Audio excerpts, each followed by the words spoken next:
Hi, I'm Matthew Ryan. I am an interior design student. I'm in my final semester at the New York School of Interior Design. And today I wanted to make a video that is a bit of a deep dive, micro niche analysis into the interiors of the Real Housewives. As an interior designer, I'm so interested in how a person interacts with or perceives a given space they're in, and there is so much to explore there in the world of the Real Housewives. I think that this video probably won't even touch the surface of how much there is to explore, because in the interest of brevity, I'm not going to cover every franchise. I'm certainly not going to cover every house. I'm just going to keep it to a few homes that I personally respond to and I think are great examples of some effective and some ineffective interior design. But I'm totally open to another video. There are so many homes to explore. So please leave some comments down below of a house that you think I absolutely must discuss, one that I overlooked, and I would be happy to do another deep dive. And so for the basic framework of this video, I'm really going to keep it tailored to discussing the interior design of the Real Housewives. I don't want to focus too much on exterior facades or architecture. I really want to discuss on how they use interior design to inform and define their spaces. I just want to add a preface to this video of my intentions. I see a lot of content on social media in the interior design space that's snarky or unnecessarily shameful of what someone perceives as bad design and putting down that something is out of style or off trend. And I think comments like those are reductive and subjective and not really helpful in informing good design. So I certainly don't want this video to come across as bashing any Real Housewives. I definitely don't even want it to come off as an attack on their character or personality. This is really just solely about how I think their interior design works in their space. So I want this to be lighthearted. I want this to be a fun video. There's certainly a lot of compliments to give to these interior designs. A lot of these homes are very beautiful. There's a lot of things that don't work. You know, these Real Housewives, some of them are a bit ostentatious, a bit gaudy, and that's definitely something I want to explore. But this is certainly not a hit piece. This is a fun video, and I want this channel to be a positive space to discuss interior design. So without further ado, let's take a look into some of the interiors of the Real Housewives.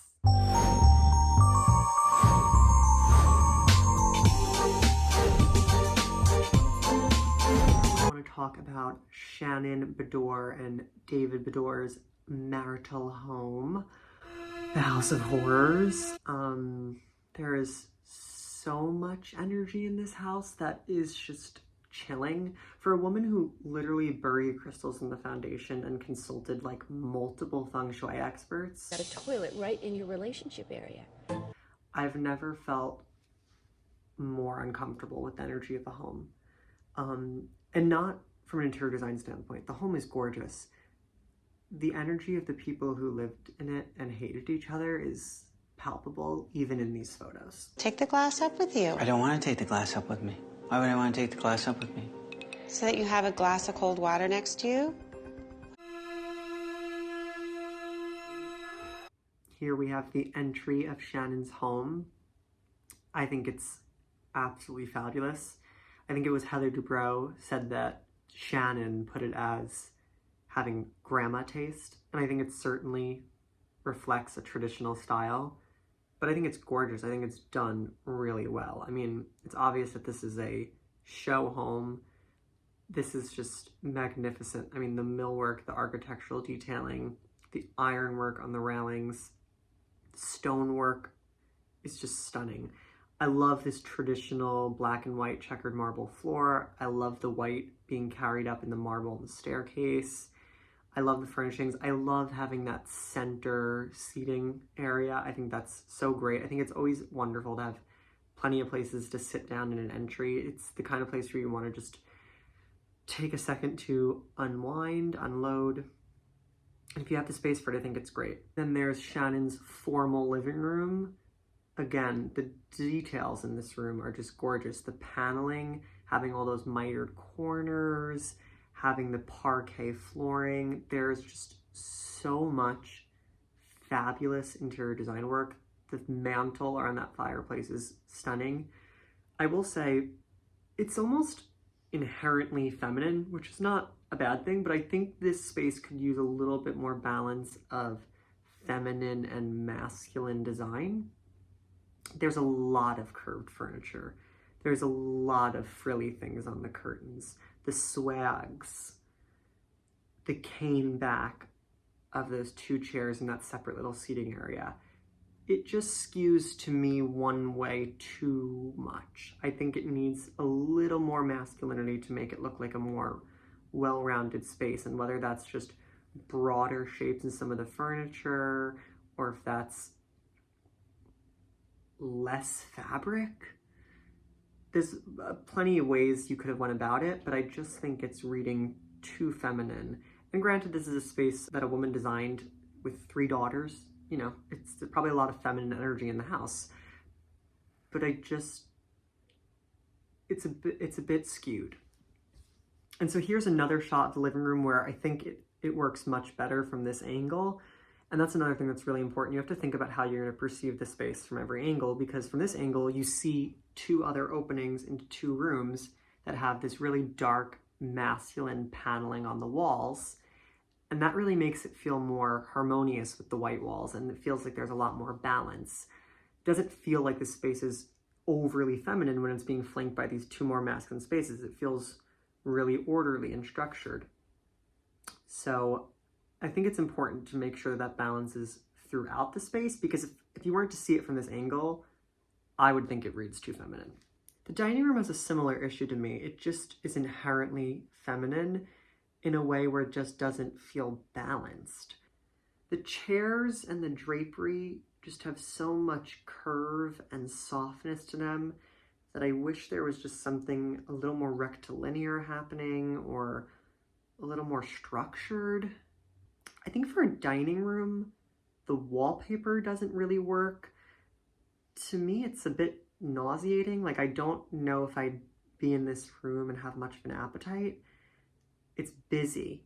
You've got to be kidding me. Not in a way that I think is inherently intentional, because Shannon's style isn't really busy. It's traditional and formal, and this wallpaper isn't giving me that.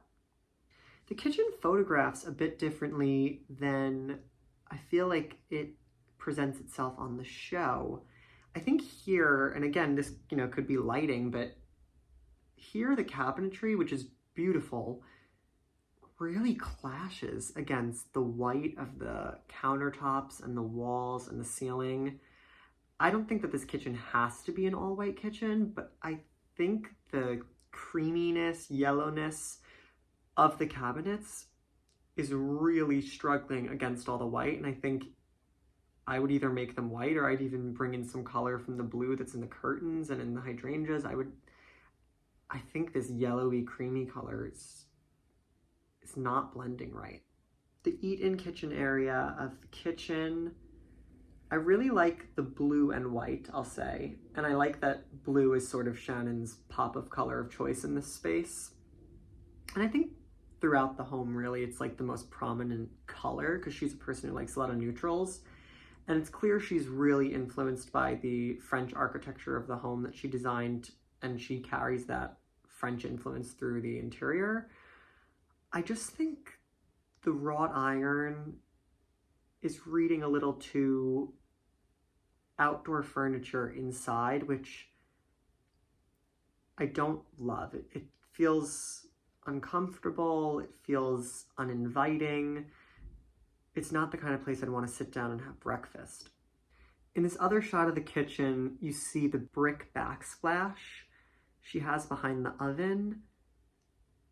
This is like clashing for me even more. The yellow in the cabinetry, and then the blue and white of the backsplash, and then the stark whites and grays of the countertops. It's like too much cool colors mixing with too many warm colors in the brick and the cabinetry. There's a lot of contrast that feels disorienting, not balanced. I think the kitchen layout is fabulous. Materials is a miss. I think the blue and white that's behind the cabinetry is gorgeous. I think she should have just continued that tile behind the oven. And I think brightening the cabinets would just make this kitchen perfect. Now, Shannon's butler's pantry is really fabulous. I think here, this marble has a lot more gray in it and a lot more depth, but it doesn't feel challenged by the cabinetry in the space or anything really. The flooring, having these warm reddish terracotta brick colors in it, is so beautifully complemented by the richness of that wood cabinetry. I love how she accents it with all these copper pots hanging. This is a super, super stylish space. I honestly wish the materials of this room were carried out into the kitchen, because I think this is such a successful design. I think it is absolutely stunning. Okay, here we have like a guest room that I don't ever remember seeing on the show. Are you kidding me? This is so much of this one fabric. I mean, she found this fabric and she said, I want it. And then her upholsterer said, where do you want it? And she said, the room. And then they said, where in the room? And she said, I don't think you're understanding what I'm saying. I want this room to be this fabric. I want the duvet. I want the curtains. I want the nightstands. I want the pillow on the cuck chair to be this fabric. And sis really went for it in this room. It's too much of one thing. It's so much of that one fabric. The fabric is not the worst fabric in the world. It's not my taste. It's too much of it. It's too much of anything. Like the headboard and the throw pillows. It's so much of this fabric. And like the wall color isn't doing it any favors, because it's like equally as loud but not complementing it in any way. Like if the walls were just like a cream or like a white with maybe like a bluish or greenish undertone, it would like sort of just like let the fabric shine and the walls would kind of just fade into the background. But sis really went for color in this room. And yeah. This is somebody who was screaming at Javier's. She was so angry. It scared me a little bit. Okay, Shannon's bedroom. Love the herringbone floor. Beautiful. I think the wallpaper is fine. It's a very traditional room. Shannon has very traditional taste. I think overall the whole room is beautiful. It's a little like boring. There's sort of no real focal point. Like it's the kind of room you would think there'd be like, in the center there were that one furniture pieces. You think there'd be like a fireplace, like a mantle, like something to really anchor and ground the room. I guess the windows, there's a lot of those, and those are sort of like the big architectural interest item in the room, but I don't know, it feels like it's missing something to really hold the space together. She has her little desk where she calls Megan King Edmonds from and gets very upset about not being invited to a party. Done. Really? Yeah, I am done. I start charities, Megan. Look. It's a nice room. One thing I don't love about this room, and this is so nitpicky, but we're here, we're making this video. I don't like how the nightstand is like on the door trim to the bathroom. Like I wish she had just gotten a nightstand that was just like an inch or two smaller so that it could have been contained to just the wall segment of the room. Like it being on the trim is like really making me cringe in a way that I know is my own thing I have to work through. But I hate it so much. So How do you know what's good for me? That's my opinion! Okay, the bathroom. Gorgeous. Stunning. Like, no notes besides that maybe the blue is like sort of the wrong blue. It's like a little too cool for like how warm toned the flooring is, because it's got all that gold and I believe it's Calcutta Borghini, right? Didn't she have them like go back into the mountain to get more because she didn't like the first couple of slabs that they sent? Oh, Shannon. Her privilege knows no bounds. Yeah, I think the blue is just like a little bit off, but stunning. It's so Shannon, this bathroom. It's so beautiful. Love it.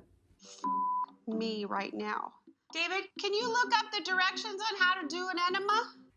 Shannon's closet. Kind of underwhelming for what I would think. Shannon to me has like really great taste. It's like a perfectly fine closet. It's just, there's like, it's not that exciting. Like I would have thought like the cabinetry would just be a little more fabulous, because she really likes like really intricate, beautiful millwork, and it's just sort of like boring cabinets. The homework room where Shannon would stay up at night and play solitaire on the computer.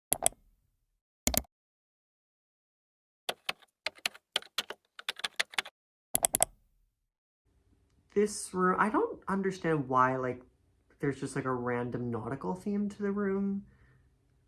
It feels like, I don't get it. Like the rest of the house doesn't have that energy. So I don't really get that. But it's like a beautiful room. The built-ins are gorgeous. The herringbone flooring is gorgeous. The blue on the walls is a nice color.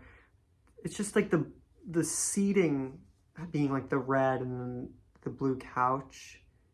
I just don't really get where like any of that inspiration came from. But a cool room, nevertheless. It's a good homework room. I feel the way about the home theater that I feel about Shannon's closet.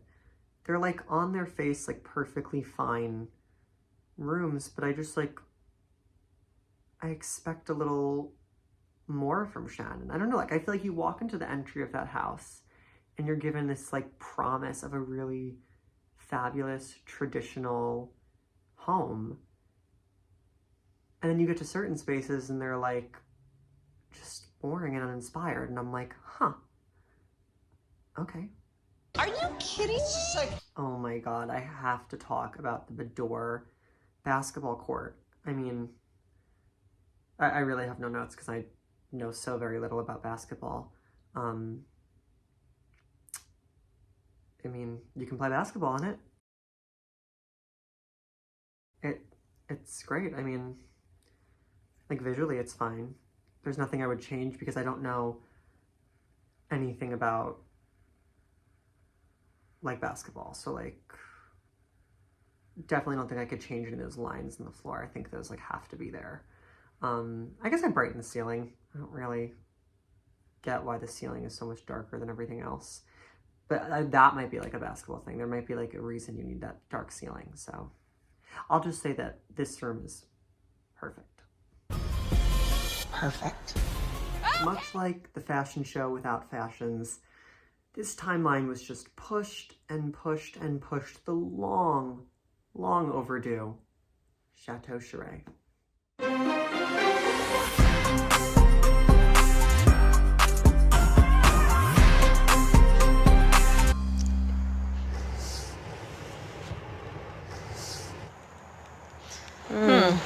In the entry, we have this really well done curved staircase detail. A Real Housewife loves a curved staircase. To them, it's like dramatic, it's fabulous, it's everything. I think it works well. I like that it takes that turn and has the little landing. I think that's a really cool detail. I think the location of the center table is smart. It makes sense. You have tons of room, so it's certainly not in the way of any circulation in front of the entry, which is nice. I just think that the table visually doesn't really reflect the rest of the space. A lot of the furniture is really cool, curved forms, fresh, young, exciting. The table doesn't give me any of that.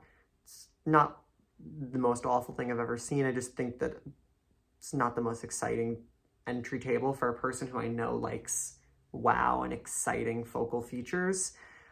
I also think that the windows over the door, the proportion of how much larger they are and where they end on the wall is weird. They feel like they're floating in this purgatory above the door. I don't think it works well. I think it looks better from the outside. It's one of those details where it's a fine architectural choice. It's not a fine choice when you're in your interior. So those I find awkward. But overall, it's a fabulously impressive entry. We have this shot into the great room. I like that open concept. That, I gotta talk about it. That chair in the corner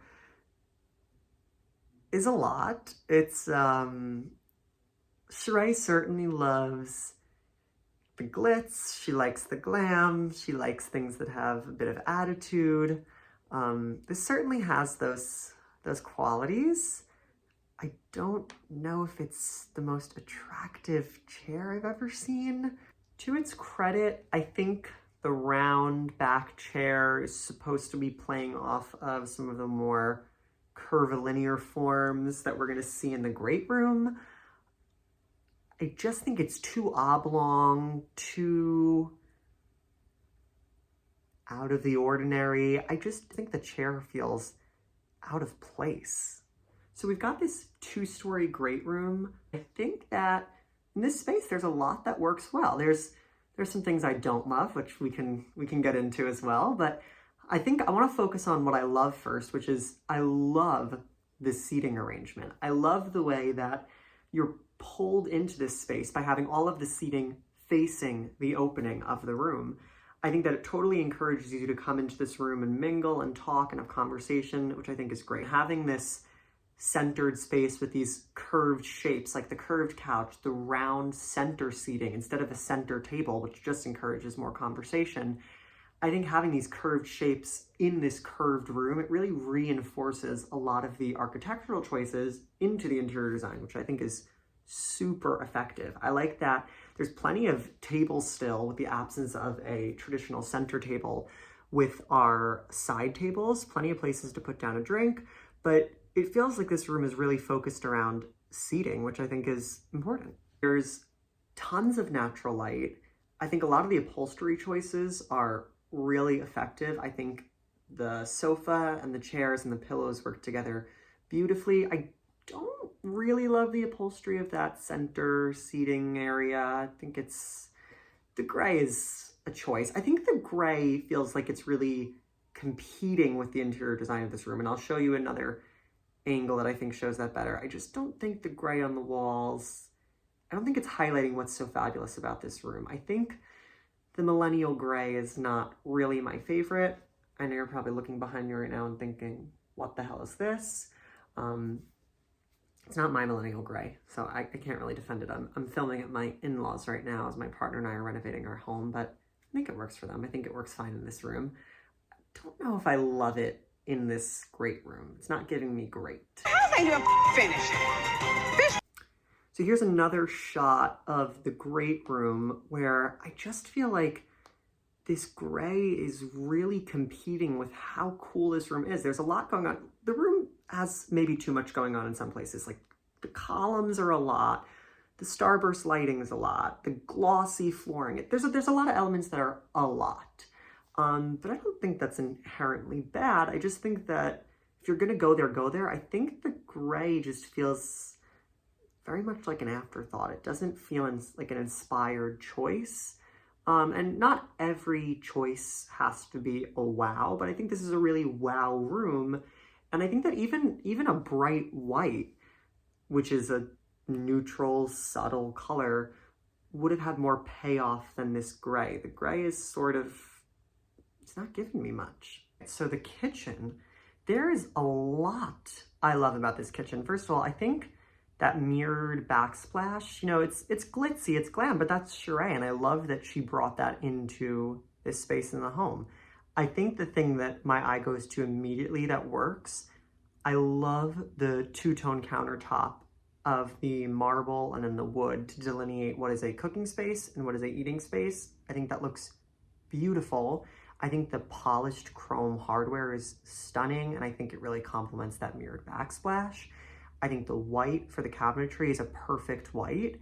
I don't personally love the seating. I think that the kitchen is traditional in a lot of ways. The millwork of the cabinetry is certainly traditional, and the contemporary stools to me are really not blending well. I think in this video we'll see some other examples of a more cohesive blend of contemporary and traditional design. I don't think this is the most effective. The chairs aren't terrible.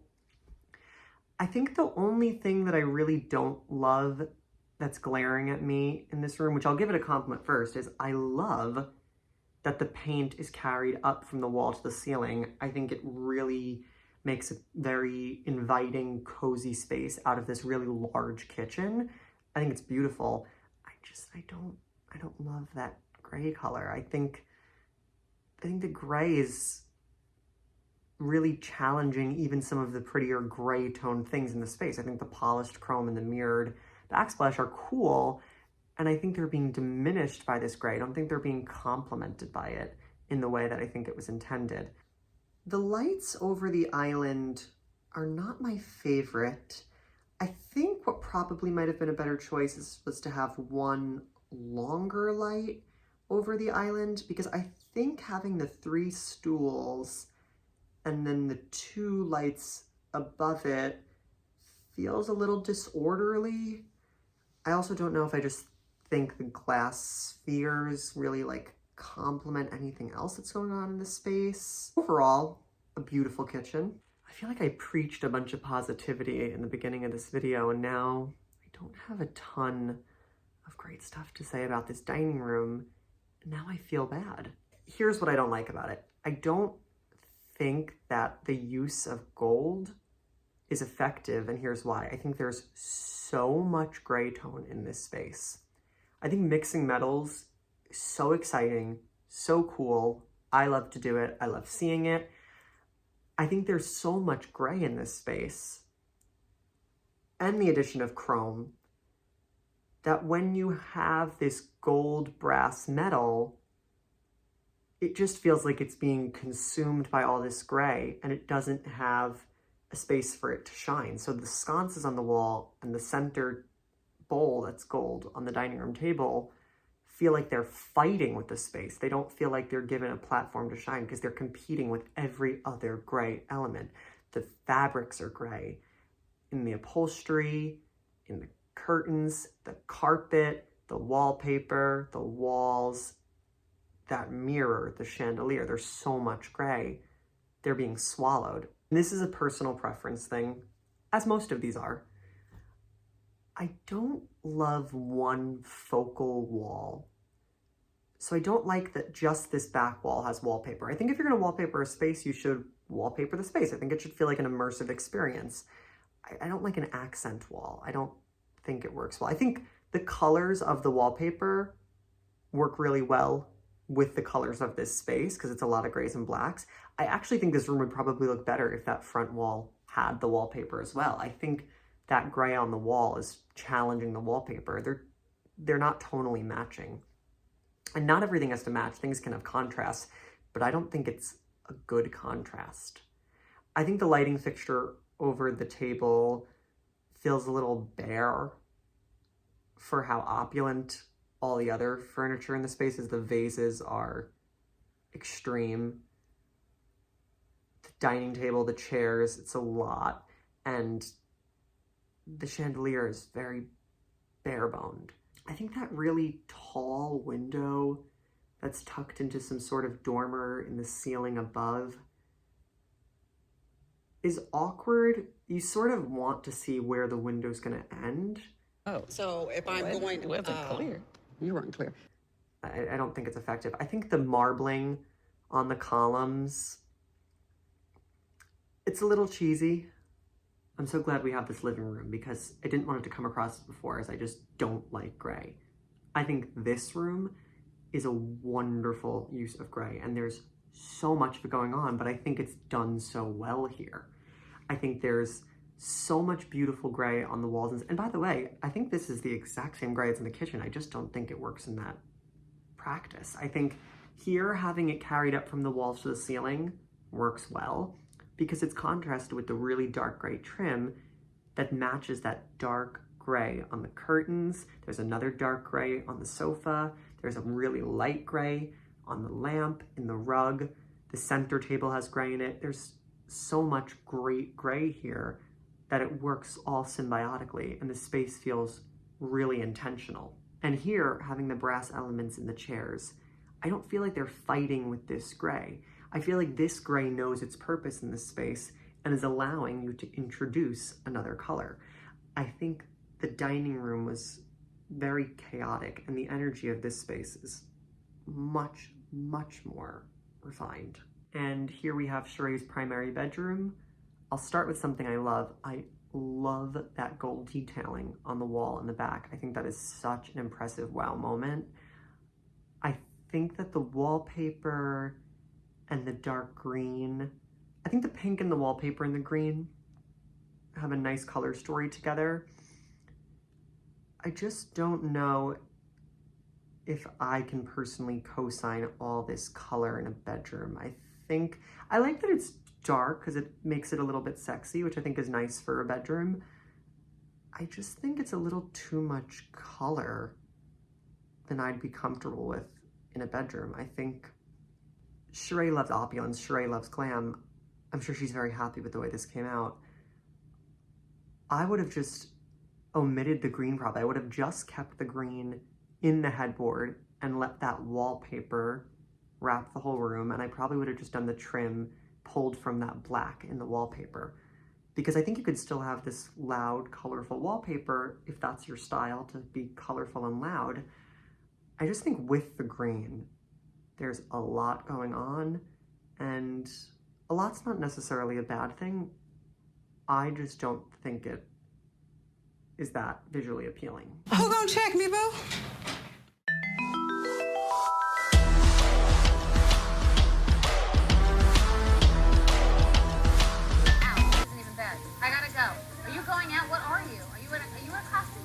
Okay, we have the hostess with the mostest, Miss Sonja Morgan, and her Upper East Side townhouse. Right off the bat, I think the thing I like the most that she does is she allows the architecture to define the interior design. So this is the case with most brownstones and townhomes in Manhattan. They have a European influence, and she really takes that into the interior design. We'll start with the entry. She's got this Venetian plaster, super old world Europe treatment on the walls, and I think it's just so beautiful. First of all, the green color is gorgeous, and it makes such a nice contrast with the orangey red tones in the marble mosaic flooring.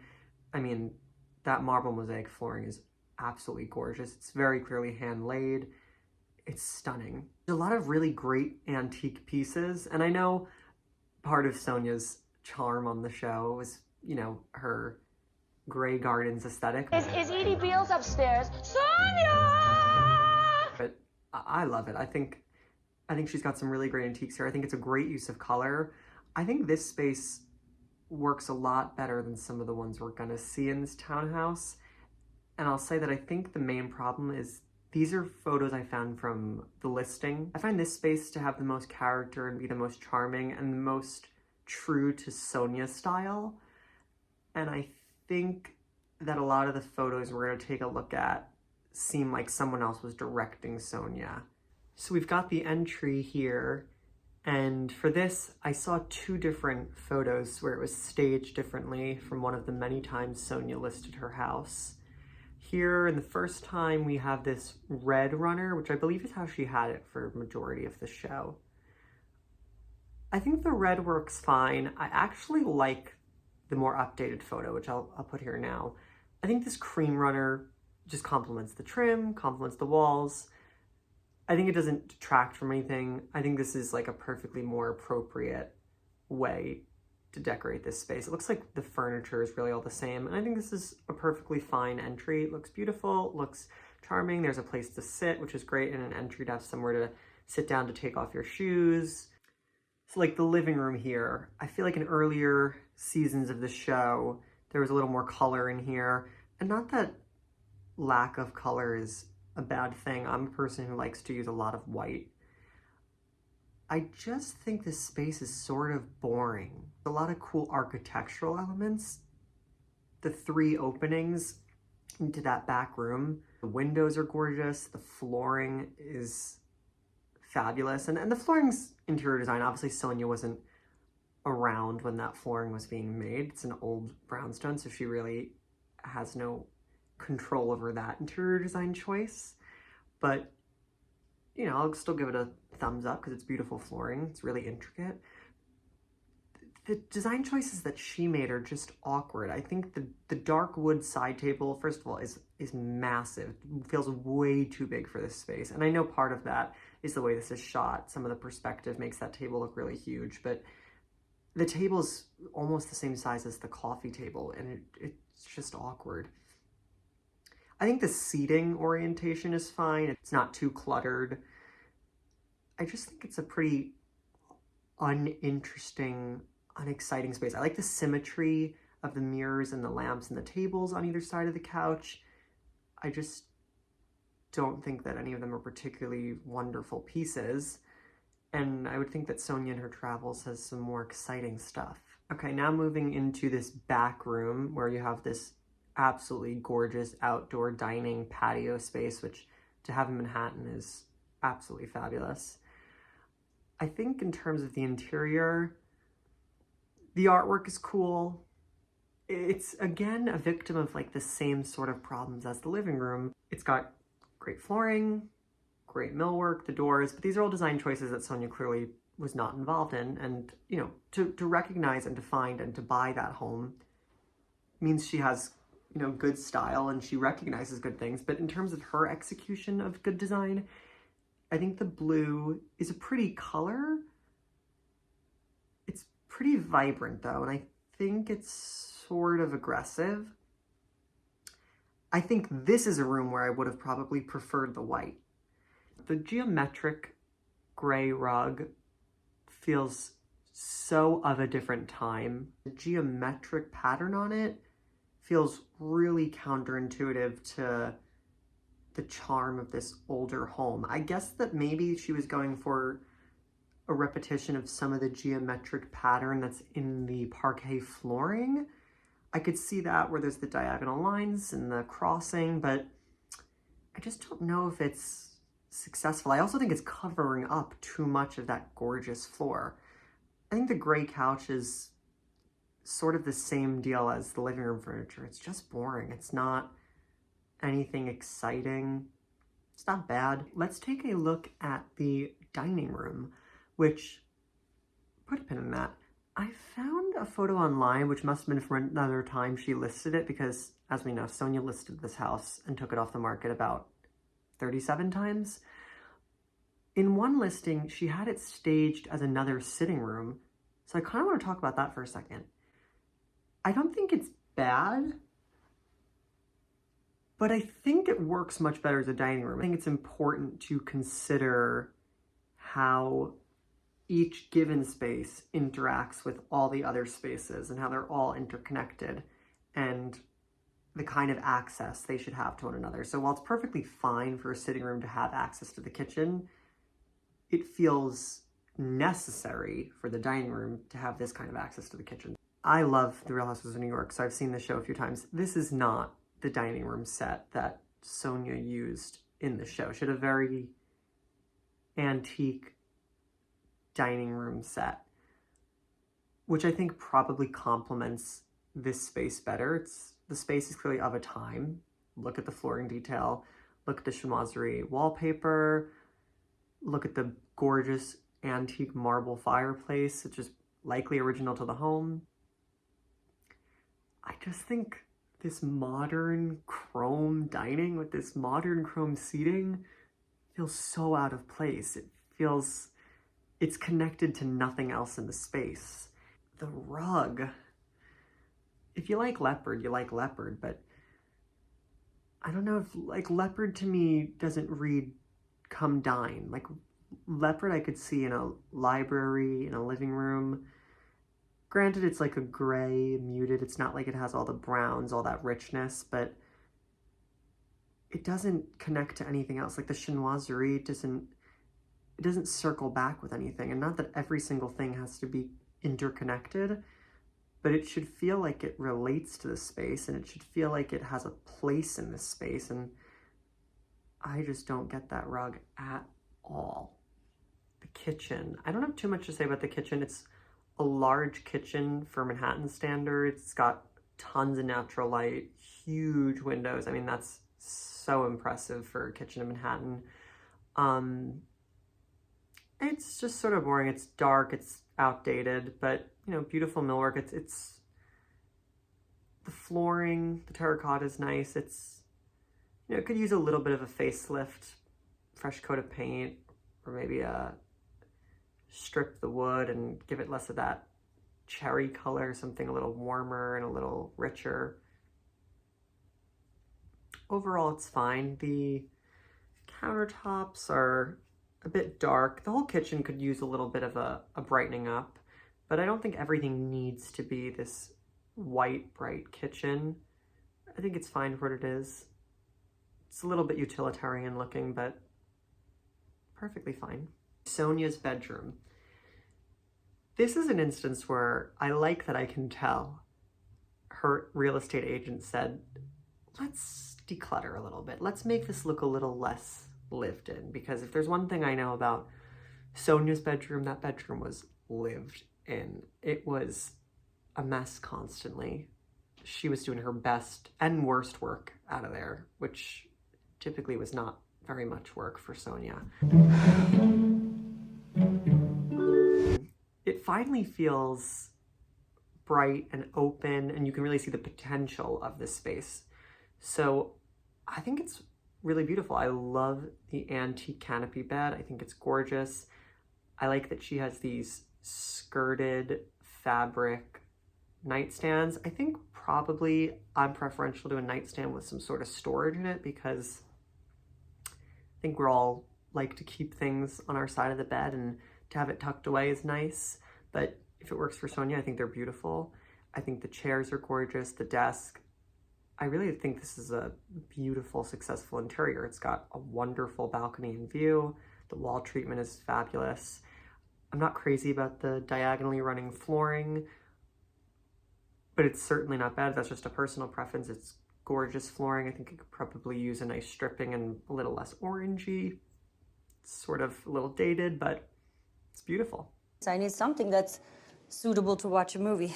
These are nice. This is probably my favorite room in the house. Sonja's bathroom is gorgeous. It has some of that really beautiful mosaic hand-laid tile work like we saw in the entry. Really stunning. It's got gorgeous Venetian plaster on the walls. The vanity it's nice. I don't know if it really is the perfect vanity for this space. It works enough. It's got this mirror detail. I think it's a little masculine in shape. I think something with a little more curve, a little more femininity probably would have worked better, but I think it looks great in this space. I really like that the seat for the vanity is finished in this green silky fabric that plays off of the curtains. And I like that they both play off of the green that's in the tile that's going up the wall. I think that's really gorgeous. The clawfoot tub is beautiful. It's certainly in line with the time period of the home. I think it's a really, really beautiful bathroom. On the topic of bathrooms, Sonja and her husband each had their own bathrooms, which, I mean, I love. I don't like sharing a bathroom with anyone. But her husband's bathroom has some questionable design decisions. I'm gonna tell you, I'm an artist. It's clear that she probably didn't use this bathroom very often. If I know Sonja, there were probably like clothing racks in here at all times, and like interns were sleeping on the floor. Remember the intern that power washed the couch? And he was out there. I think the finishes of the space, which again, I would have to imagine are original to the home, were probably done long before Sonja ever bought this place, are fine. It's a darker, more masculine bathroom, which is probably why it's the his bathroom, not the hers. But the stuff that I can tell Sonja's added, I mean, that rug, I'm not a fan of a rug in a bathroom in general. I think this rug is way too large for this space. I mean, it is literally taking up more than half of the room and like covering some of the beautiful tile work, and not even a way where it's natural. Like, it's covering part of the border on the shower. Like, it's just overlapping over things that shouldn't be covered. The proportions of it are all wrong, and it's askew because the carpet is pushed up against the walls to fit for the shower, and then the geometry of the carpet of that border doesn't line up with anything in the room. It's very, there's nothing wrong with asymmetry, but this is not intentional, not a successful example of that. I also think seating in a bathroom is nice if you have the space for it. This is certainly a large bathroom.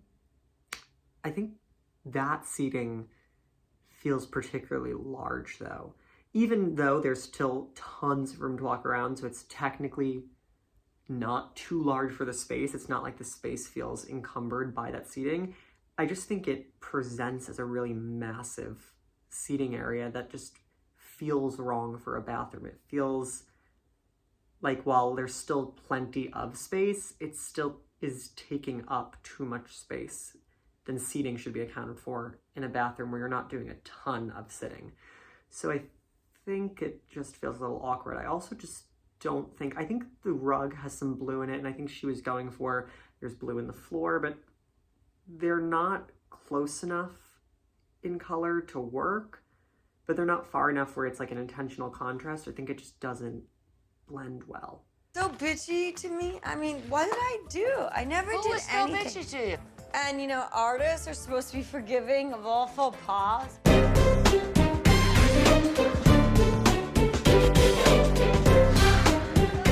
Okay, the party started. So remember how I prefaced that I wasn't gonna talk about exterior details or architecture? I do just want to put a pin in that for 1 second, because I feel like for this home, I need to discuss the exterior entry, because it's the only one that has like a real exterior entry. It is like the most over-designed exterior. It's got a moat. I think it's important to show the before of when Lisa and Ken bought this house. It was a completely different house. So I want to give Lisa Vanderpump props for turning this really contemporary home into a quintessential European Lisa Vanderpump glitzy glam home. Because she did the damn thing, I'll give her that. The original home had just like how normal homes have like an entry that you like can just get to. But Lisa saw that and she said, no, I need a moat. What I think would have probably worked better is just like having a walkway to the home, and like in that walkway, 2 symmetrical water features. And I think she would have got the same like feeling of having like this beautiful water feature. Cause like what it is now is like a bridge, which is, I'm sorry, I think the bridge is weird. And what's worse, and I don't want to come across bitchy, but that water is so dirty. Like,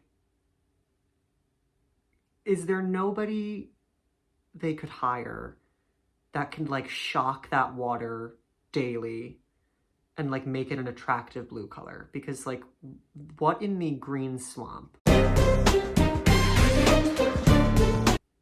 Like, I would never want to walk over that moat every day to go home because it literally looks so disgusting. Also, the chandelier hanging from a tree branch, very Lisa. Would I do it? No. Do I love that she did it? Yeah, it's probably my favorite thing about this exterior entry. I love it. The moat.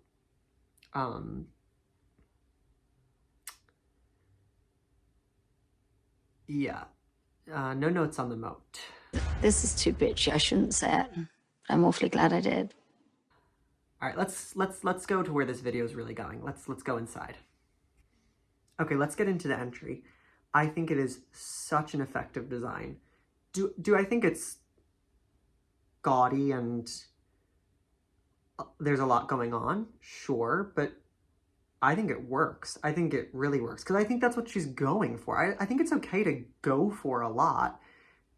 I think you just have to be mindful of like, I want maximalism. Am I achieving maximalism? And I think she is here.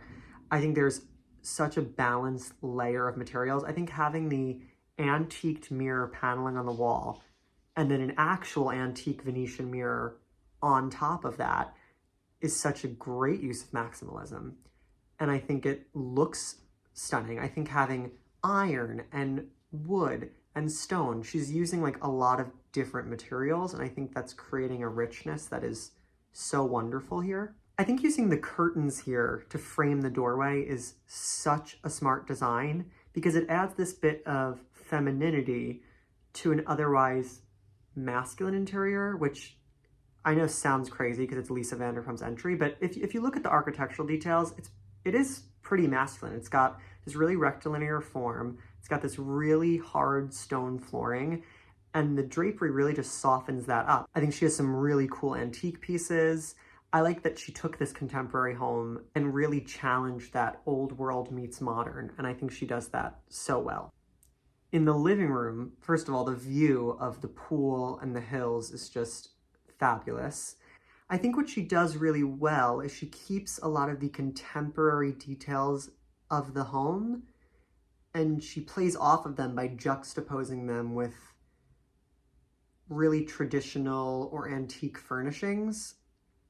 And I think she does this wonderfully. Another before picture shows how this living room used to be completely covered in this modern wood paneling, which is beautiful, but it doesn't really go with any of Lisa's style.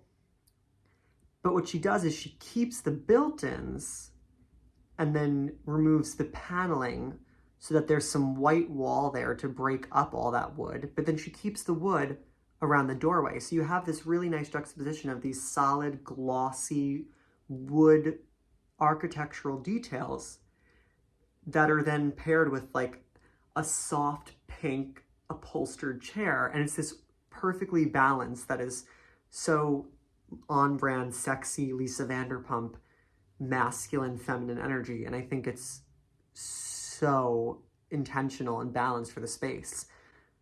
The only thing that I hate about this living room, and this is just picky, but like the American flag on that bench makes no sense to me. Like, I guess because Lisa Vanderpump is not from America, maybe like this is like her little, that's like her little like, this is my American home. And like, she thought that was like cutesy or something. I just don't get it. Like, nothing about this house reads like American architecture, reads I don't get why there's an American flag like on a pillow on a bench. That feels like so not connected to anything else in the space. Otherwise, fabulous, fabulous space. I really love what she did with it. I also think the hallway being lined in like a million pictures of herself is a choice. Another example of Lisa so fabulously softening the modern design of this home and not competing with it, allowing it to exist, but also allowing it to be contrasted.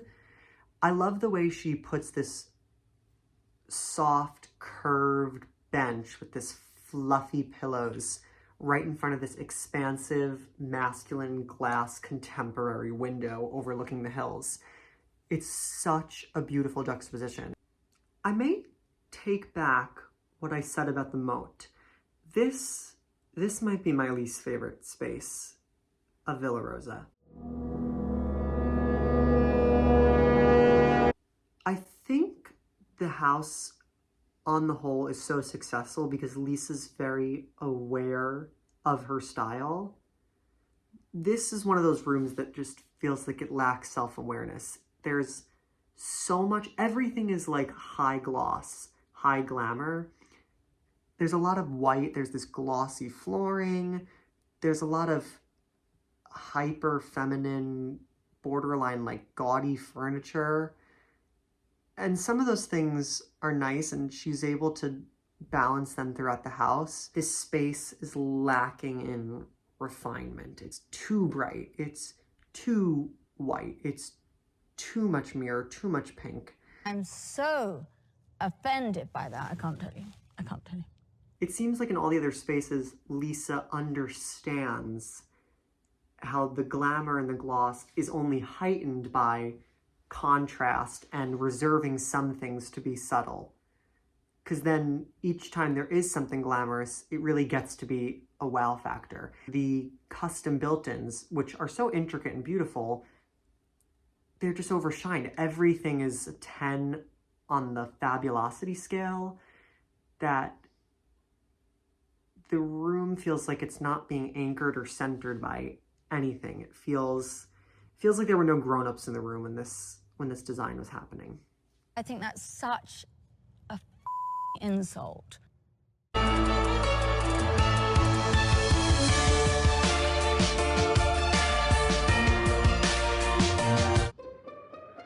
I'm excited to be here. Then we have Mary Cosby's home, which is the most eclectic of the bunch, let's say that. Let's just say that.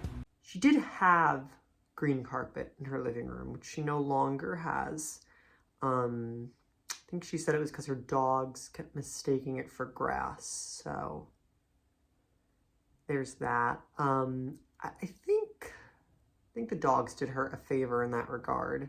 The white carpet in the living room is certainly a better fit. The room is like super bright otherwise. Let's just say it's got a lot of Mary Cosby to it. There's like a rhinestone sculpture of a bridge, and that's on like a really ornate Baroque table. Let's just say there's not a lot of cohesion for this one. Again, I don't want to just blanket anything as bad design. I will say there's not a lot of cohesion to Mary Cosby's thoughts or design, or thoughts about design. I pray to God you're guilty. You're innocent. The dining room. The Real Housewives was a hard topic for me to pick as my first video on a channel where I promised to not put out negativity as it relates to interior design. I'm realizing that now as I'm making this video. The dining room here, we have two hutches.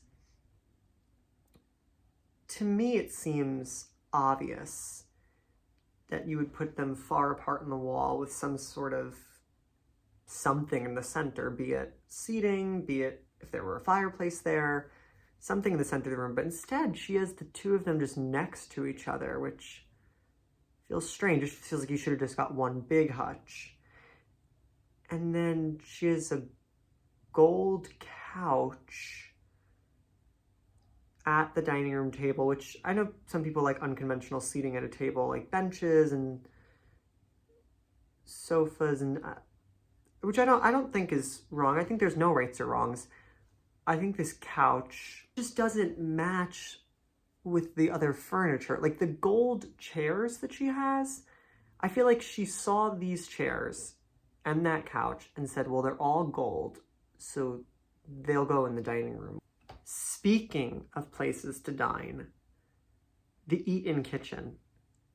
I mean, these rainbow chairs. I had to be on my period to buy these. Like, I don't even know what I was thinking.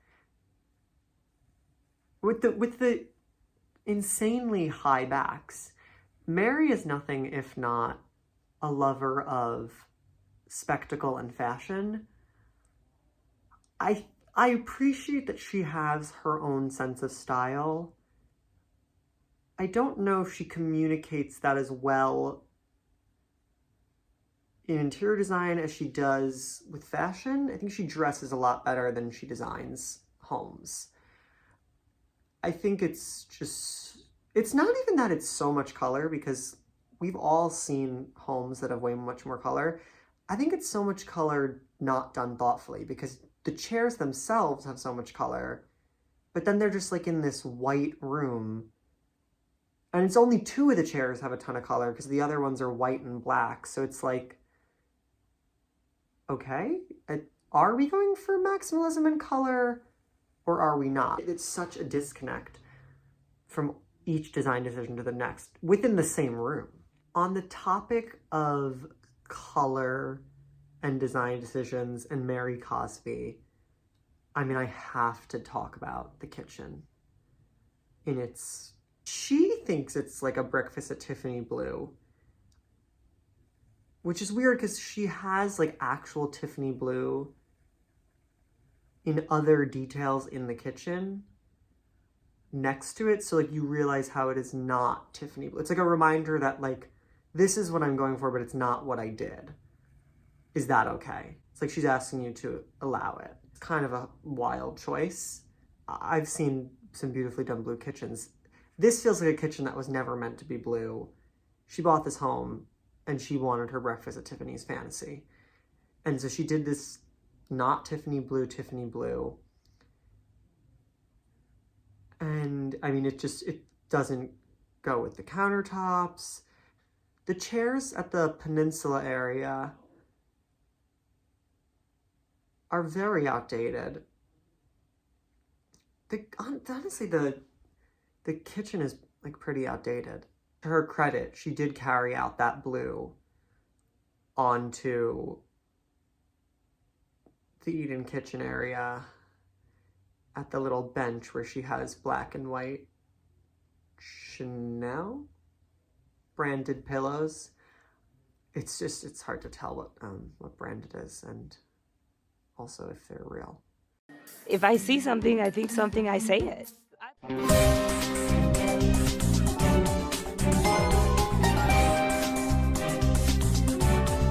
Bitch, I live in a $5 million home now. It is in foreclosure. No, it's not. Let's talk Teresa Giudice's house. Not her current house with her husband Louis, but her former house that she built with Juicy Joe in season 1. How much longer until the house is done? So my dream house is done. That she described as a French chateau. I don't believe anybody else has described it that way, but she did. So let's look at that. I hear the economy's crashing, so that's why I pay cash. 120, 360, 120,360.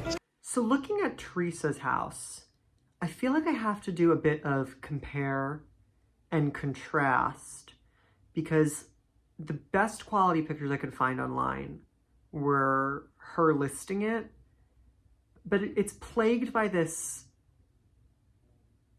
to me, obvious feeling that a real estate agent told her like white cells, clean cells, blank cells, modern cells, and maybe that's true, but this house is so obviously none of those things.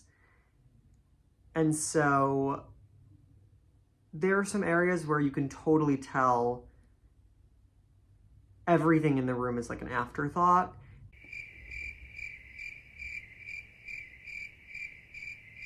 And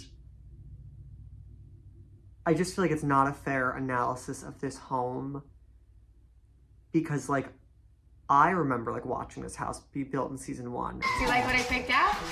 All right. And while there are certainly some tacky design choices made, it definitely feels more intentional.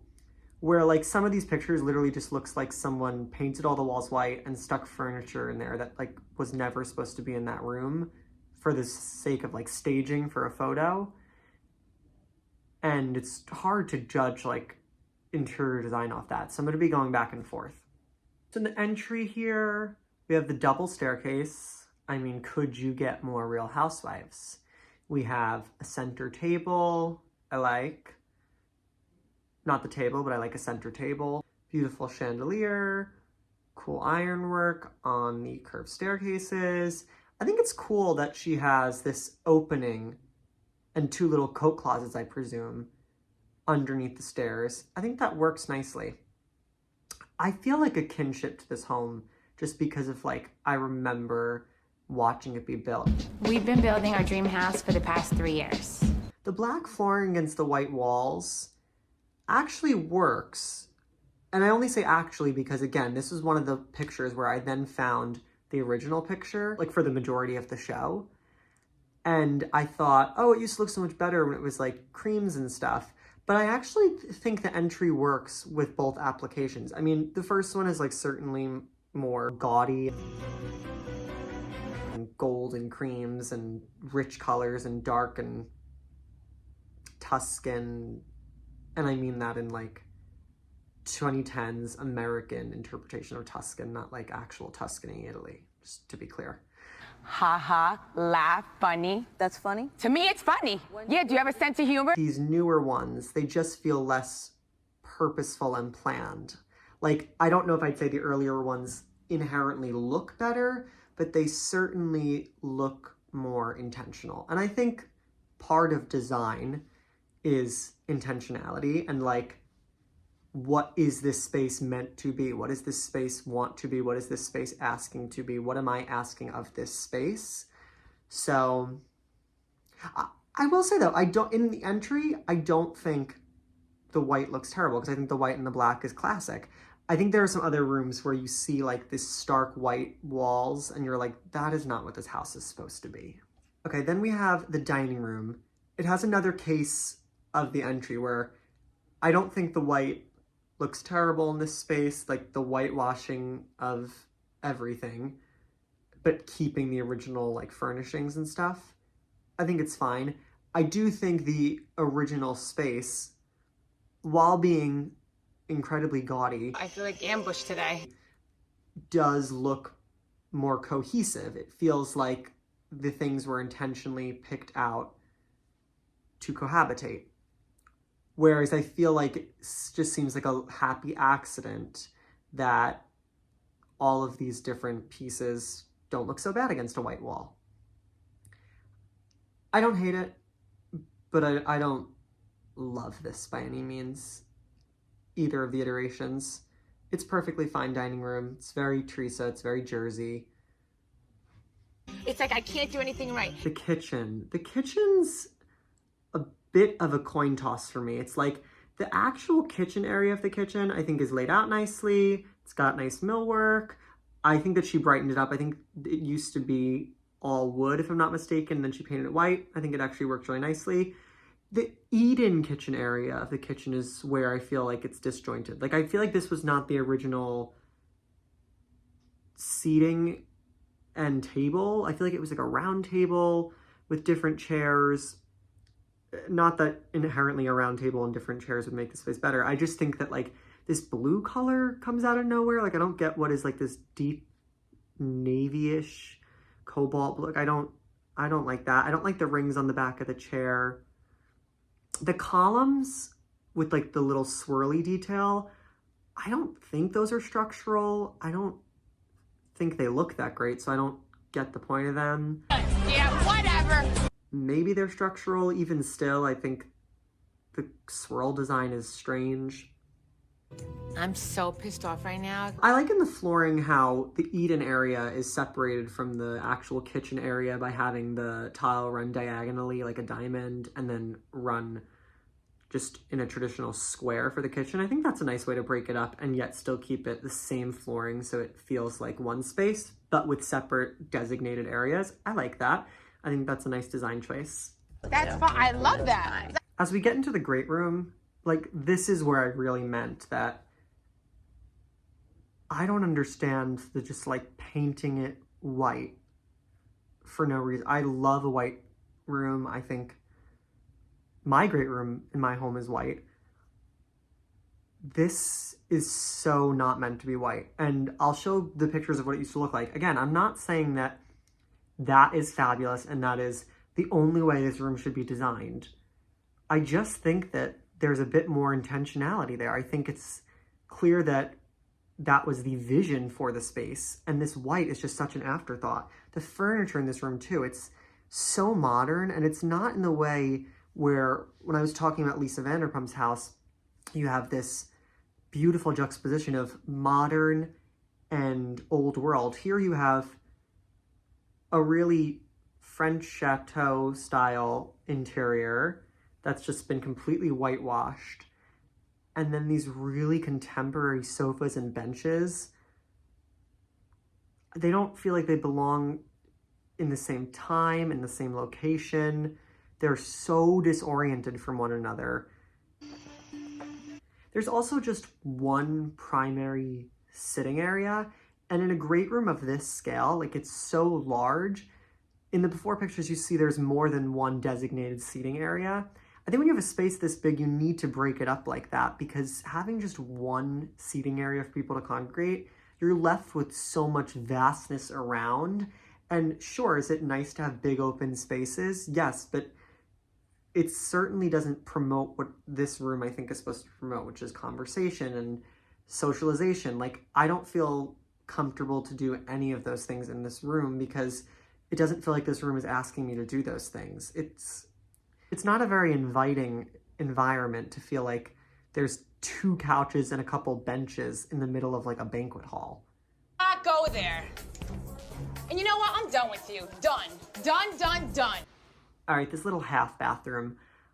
I don't have much to say about it.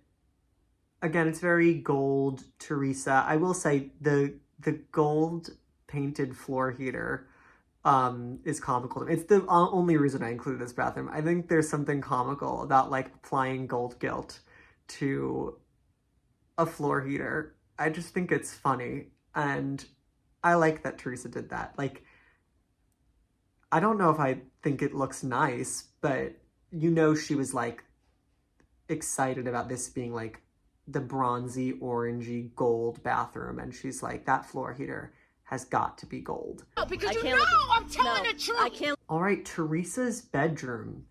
Again, I feel the same way about the white. It doesn't feel like white was what the intention was, but I don't want to just keep being repetitive about that. You're probably like too late for that. Is there anything that anybody has to say to me? I've always had a problem with the flooring in this room and also the floor plan of this room, because the ceiling and the floor have this obvious center point. And I don't think a bed needs to be centered to a room by any means, but the bed should be the focal of the bedroom. It should be a grounding force within the bedroom. Again, asymmetry is totally fine. It doesn't need to be in the center. It doesn't need to be centered on a wall, but it needs to have some sort of prominence. And this flooring detail, I don't even find it attractive. I don't like it. But what bothers me more about it is that because of its focus, it completely makes the bed feel like it's just floating in the middle of nowhere. And I know this is like a pretty massive room, but because of that, it reads as like a furniture showroom. Like things are just like catty-cornered into little different sections, but they don't actually belong there. They're just like temporarily there. Do not go there. I'm serious, Kat. Unattended. Do not go there. This room is honestly part of the reason I got inspired to make this video. I am never not thinking about this bathroom. I don't know why it has impacted me on such a level. The thing that jumps out to me the most, I think, is that the tile, first of all, the tile is carried out from floor to around the tub deck to up the walls, which as a design decision is totally valid, totally fine for a clean, seamless look. I think it's a great choice. This is not a clean, seamless look. This tile could never give you a clean, seamless look. And I don't think she's going for a clean, seamless look. So let me just say that. I don't see why you would then use just one tile throughout. because this tile has so much variation from tile to tile. It is, your eye is going everywhere. But the thing that sticks out to me the most is that this tile is so orangey and brown, has this reddish undertones, and is so gold. And then is contrasted with this green vanity. The color juxtaposition is like so jarring, so disorienting. Are you kidding me? Are you kidding me? Because of course that's like a stylistic thing. So like, I'm sure someone looks at this and goes, I like that. I think that looks great. And you're valid for that. For me, I don't like it, but I can appreciate how visually exciting it is to have such a great contrast in such an already ridiculously over-the-top room. Like, she has 2 columns with like gold acanthus leaf capitals framing her jacuzzi tub. And she was like, no, there's not enough going on in this room. I also need the vanity to be green. Like, of course, in design, there's never a right or a wrong. There are things that are like not up to code. But in terms of like aesthetic and style, it's all subjective. So any opinion I have on this really means nothing other than what it holds to me, which is I just find the green of the vanity up against that tile, that orangey tile, to be so wildly inappropriate in a way that only Teresa could conceive. He just called me scum. I want to leave. This is exactly the bathroom Teresa wanted. That looks so beautiful. My whole house has nothing but marble, granite, and onyx. And like for other bathrooms, I feel like I could offer a suggestion of like, well, if you changed this one thing or these couple of things, here's how you might strengthen your design. Like, this is a gut job, in my opinion. You are a piece of garbage. Come here, Teresa. Bitch. And that's what I love about this, because I know that Teresa, when she was packing up all her toiletries and cosmetics and her Melania hair care, was like so upset to leave this bathroom because it's such a Teresa Giudice bathroom. And I love that for her. I really do.